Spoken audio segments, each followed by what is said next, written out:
Hi all, beautiful ஆன பிருந்தாவன் பட்டு soft silk variety ல ஒரு new collection. So பிருந்தாவன்ல ரொம்ப அழகான color combinations வந்திருக்கு. இது ஒரு new fabric.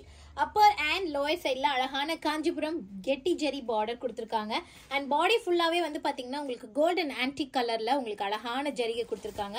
நல்ல ஒரு dark color combination and இந்த சாரிக்கு beautiful ஆன heavy ஜரிகை rich பல்லு வந்துரும் and contrast ஆன blouseம் வந்துரும். So இதுல நிறைய color combinations இருக்கு. இந்த சாரியோட price 1850 free shipping all over India. என்னென்ன கலர்ஸ் இருக்குன்னு பார்த்தலாம். So colors are ரொம்ப அழகான lavender, lime green color, blue color, black and red, sapphire, turquoise, grey, pista green, and the light pastel color combination and bottle green color. So இதுல இத்தனை colours இருக்கு. So கடகடன் book பண்ணிக்கோங்க. It's a limited stock only available. Don't miss it.